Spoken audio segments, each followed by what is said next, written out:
বেশি জান্নাতে নিবে কোন আমলে, কি কাজ, কি আমল একজন মানুষকে জান্নাতে নেওয়ার সম্ভাবনা বেশি জাগিয়ে তুলবে? দুনিয়ার মানুষের মধ্যে সবচেয়ে বেশি সংখ্যক মানুষ কোন আমলটা করে জান্নাতে যাবে? নবীজি সাল্লাল্লাহু আলাইহি সাল্লামের কাছে জিজ্ঞাসা করা হয়েছে। তখন নবী করিম সাল্লাল্লাহু আলাইহি সাল্লাম দুটি কথা বলেছেন, আত-তাকওয়া ওয়া হুসনুল খুলুক।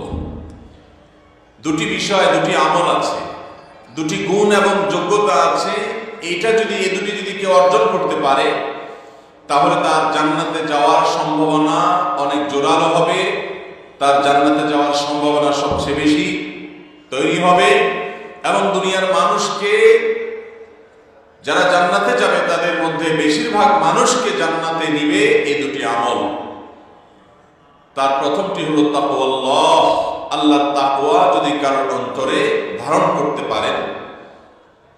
আর দ্বিতীয়ত হলো ওয়া হুসনুল খুলুক, যদি কারোর আখলাক, কারোর চরিত্র, কারোর আচরণ, কারোর ব্যবহার যদি সুন্দর করতে পারেন। এই দুটি যোগ্যতা যদি কেউ অর্জন করতে পারেন তাহলে জান্নাতে যাওয়ার সম্ভাবনা অনেক জোরালো হবে এবং জান্নাতে যাওয়ার সুযোগ অনেক বেশি তৈরি হবে।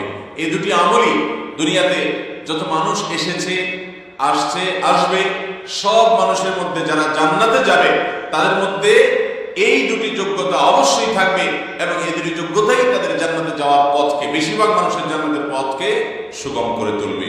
মুহতারাম হাজিরিন, তাকওয়া এমন একটা গুণ, এমন একটা যোগ্যতা, এমন একটা চেতনা না, যে চেতনা মানুষ অন্তরে ধারণ করে।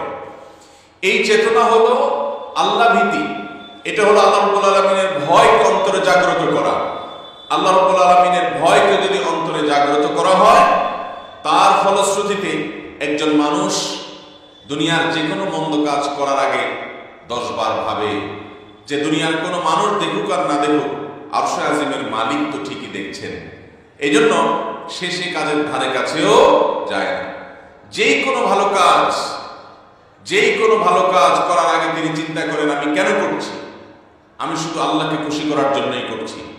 জাগতিক কোনো বিশেষ উদ্দেশ্য বা লক্ষ্য, বিশেষ কোনো টার্গেট, দুনিয়ার কোনো ধান্দা তার মাথায় থাকে না।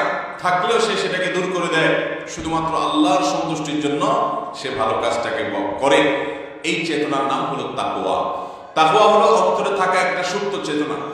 আজ আমাদের আচরণগত সৌন্দর্য, এটার বড় দুর্ভিক্ষ চলছে, এটার আকাল চলছে, এটার বড় অভাব চলছে। মুখে দাঁড়িয়ে আছে অনেকে, মাথায় টুপি আছে অনেকে, জুব্বা পরে অনেকে, নামাজ কালাম পড়ে অনেকে, কিন্তু আচরণটা ভালো নয়। আমাদের আচরণ, আমাদের আখলাক নষ্ট হয়ে গেছে।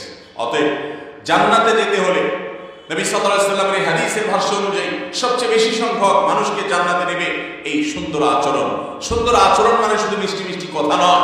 সুন্দর আচরণ মানে হলো আপনার কাজ কারবার, আপনার লেনদেন এমন হবে যে কারোর কোনো অধিকার নষ্ট হবে।